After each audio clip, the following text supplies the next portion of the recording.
Hello everyone. आज के हम इस क्लास में पढ़ने वाले हैं मैटर इन आवर सराउंडिंग्स, जिसके फर्स्ट पार्ट में हम पढ़ेंगे matter, characteristics of particles of matter and states of matter. Matter is anything that occupy space and has मास। हमारे चारों तरफ जितने भी ऑब्जेक्ट्स हैं, जितने भी चीज़ें हैं, वो सब क्या है, मैटर की बनी होती है, क्योंकि वो स्पेस ऑक्यूपाई करती है और साथ ही साथ उनमें क्या होता है, मास होता है। यहाँ तक कि जो एयर है हमारे चारों तरफ, वो भी मैटर की बनी हुई होती है। मैटर जो होता है वो बहुत छोटे छोटे पार्टिकल्स का बना होता है, जिनको बोला जाता है एटम्स। और एटम्स और भी छोटे स्मॉलर सिंपलर पार्टिकल्स का बना होता है, जिनको बोला जाता है इलेक्ट्रॉन्स, प्रोटॉन्स एंड न्यूट्रॉन्स। जब दो या दो से ज़्यादा एटम कंबाइन होते हैं तो वो ग्रुप ऑफ एटम्स बनाते हैं, जिसको बोला जाता है molecules. To show that air occupy space, एक एक्सपेरिमेंटल सेटअप है। एक कंटेनर लीजिए, उसमें वाटर लीजिए और एक एम्प्टी बोतल या फिर टम्बलर लीजिए, उसको अपसाइड डाउन कर कर वाटर में डालने की कोशिश कीजिए। तो आपको थोड़ा प्रेशर लगाना पड़ेगा, लेकिन जैसे ही आप उसको थोड़ा टिल्ट करते हो तो उसमें से एयर बबल्स निकलेंगे। तो इससे ये पता चलता है कि बोतल में या फिर टम्बलर में एयर ऑक्यूपाई किया है। टम्बलर ने या बोतल ने एयर ऑक्यूपाई किया है उसके अंदर, इसलिए वहाँ से एयर बबल निकल रहे हैं। To show that air has mass, जैसे कि आप देख सकते हैं इस वाले पिक्चर में, एक स्ट्रिंग पे हमने दो बलून लगाए हैं, जैसे कि एक यहाँ पर है, एक यहाँ पर है। इनमें हमने एयर ब्लो किया है, तो ये अभी इक्वल हमको दिख रहा है। जैसे मैं एक बलून की एयर निकाल देता हूँ तो पूरा जो मास है वो दूसरी तरफ टिल्ट हो जाएगा, जैसे कि इस बलून में दिखाई दे रहा है। या फिर इसको दूसरा तरीका है चेक करने का कि आप एक बलून लीजिए, उसका मास चेक कीजिए, उसको नोट कर लीजिए, फिर उसमें एयर ब्लो कीजिए। एयर ब्लो करने के बाद उसका मास फिर से चेक कीजिए, तो आपको पता चलेगा कि उसका मास थोड़ा सा इंक्रीज होगा। तो इससे हमको पता चलेगा कि air has mass. Characteristics of particle of matter. Matter मैंने बताया टाइनी पार्टिकल्स के बने होते हैं। हर पार्टिकल या साथ जितने भी पार्टिकल्स होते हैं उनमें वैकेंट स्पेस या एयर स्पेस होता है। पार्टिकल कंटिन्यूस मोशन में होते हैं और ये पार्टिकल पास पास या साथ साथ इनके बीच फोर्स ऑफ अट्रैक्शन की वजह से होते हैं। स्टेट्स ऑफ मैटर को 5 कैटेगरी में डिवाइड किया है। 5 स्टेट्स ऑफ मैटर होते हैं on the basis of particle arrangement, on the basis of energy of particle and on the basis of distance between particles. इन तीनों के बेसिस पे हमने स्टेट्स ऑफ मैटर को 5 कैटेगरी में डिवाइड किया है।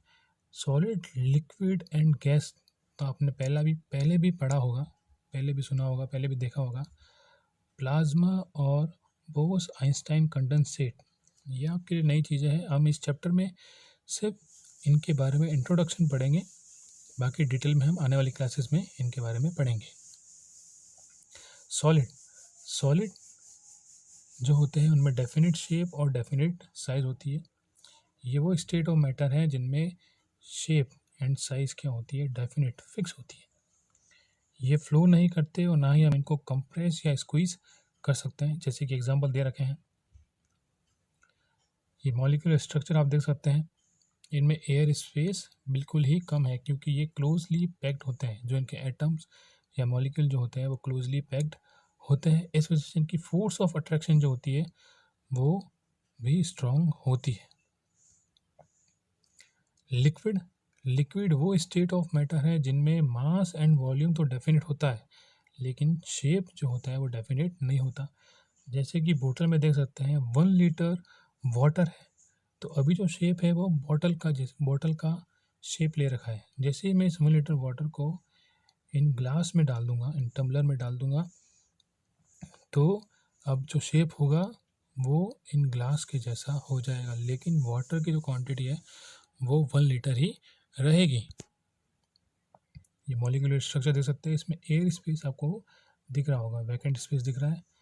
तो ये इनके जो मॉलिक्यूल्स होते हैं वो इतने क्लोजली पैक्ड नहीं होते, तो इनकी फोर्स ऑफ अट्रैक्शन सॉलिड के कंपेयर में थोड़ी कम होती है, तो ये इजीली मूव या फ्लो कर सकते हैं। और हम इनको कंप्रेस सॉलिड के कंपेयर में इनको थोड़ा ज़्यादा कर सकते हैं। गैसेस गैसेस में मास डेफिनेट होता है, लेकिन वॉल्यूम और शेप वो डेफिनेट नहीं होता। जैसे एग्जांपल दे सकते हैं आप पिक्चर में, fragrance of perfume, aroma of food, smell of a cigarette smoke. हम दूर तक बैठे होते हैं तब भी हमको इनकी स्मेल या फ्रेग्रेंस आ जाती है। वो किस वजह से? डिफ्यूज़न प्रोसेस की वजह से। और डिफ्यूज़न प्रोसेस क्या होता है?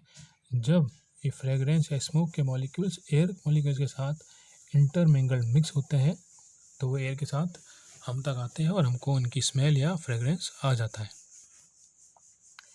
ये मॉलिक्यूलर स्ट्रक्चर आप देख सकते हैं, इसमें एयर स्पेस या वैकेंट स्पेस देख सकते हैं बहुत ही ज़्यादा होता है। इनके जो मॉलिक्यूल्स होते हैं वो बहुत ज़्यादा दूर दूर होते हैं, इसलिए इनके बीच की फोर्स ऑफ अट्रैक्शन क्या होती है? बहुत ही ज़्यादा वीक होती है। लार्ज गैप्स होते हैं इनके बीच में, मॉलिक्यूल्स के पार्टिकल्स के बीच, तो ये इजीली फ्रीली मूव कर सकते हैं और हम गैसेस को बहुत ज़्यादा कंप्रेस कर सकते हैं। प्लाज्मा प्लाज्मा आयोनाइज्ड गैस होती है। ये जो होते हैं इलेक्ट्रिसिटी के गुड कंडक्टर्स होते हैं और और मैग्नेटिक फील्ड से इजीली अफेक्ट हो जाते हैं। गैसेस की तरह इनमें इनडेफिनिट शेप्स होते हैं इनके और इनडेफिनिट वॉल्यूम होती है। प्लाज्मा में शेप और वॉल्यूम जो होता है वो इनडेफिनिट फिक्स नहीं होता, जैसे कि आयोनाइज्ड गैस होती है बोस-आइंस्टाइन कंडेंसेट, जिसको BEC भी कहा जाता है। ये वो स्टेट ऑफ मैटर है जो कि बहुत ही कम टेम्परेचर पर राइज होता है। इनके मॉलिक्यूल जो होते हैं वो बहुत ही पास पास होते हैं, even closure then atoms in a solid.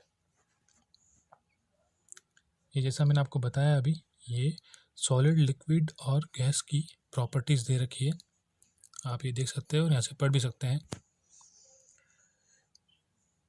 और ये प्लाज्मा और BEC बोस-आइंस्टाइन कंडेंसेट की प्रॉपर्टीज़ दे रखी है। तो मैं इनको इनको अच्छे से वापस एक्सप्लेन कर लेते हैं, देख लेते हैं, पढ़ लेते हैं एक बार कि होते क्या हैं, क्योंकि सॉलिड, लिक्विड और गैस तो आपने पढ़ रखा है। प्लाज्मा और बोस-आइंस्टाइन कंडेंसेट एक बार मैं आपके लिए रीड कर लेता हूँ। Plasma have indefinite shape and indefinite volume because the particle can move fast one another. indefinite volume और indefinite shape की वजह से होती है क्योंकि particle can move fast one another. इनके पार्टिकल जो है बहुत ही ज़्यादा ईजिली मूव कर सकते हैं एक दूसरे का आसपास। Plasma are easily compressible because there is a great deal of free space between particles. इनके बीच का जो स्पेस होता है वो बहुत ज़्यादा होता है, इसलिए हम इनको ईजिली कंप्रेस कर सकते हैं। जैसा कि मैंने बताया था, प्लाज्मा जो होते हैं वो गुड कंडक्टर ऑफ इलेक्ट्रिसिटी होते हैं and are affected by magnetic field because they are composed of ions. BEC की properties, particles are less energetic than solid because exist at very low temperature. Particles are literally indistinguishable because they are locked into same space. BEC shows superfluidity because particles can flow without friction. Friction के बिना इनके particles जो है flow कर सकते हैं, इसलिए super fluidity show करते हैं। आज की क्लास में इतना ही। Thank you very much.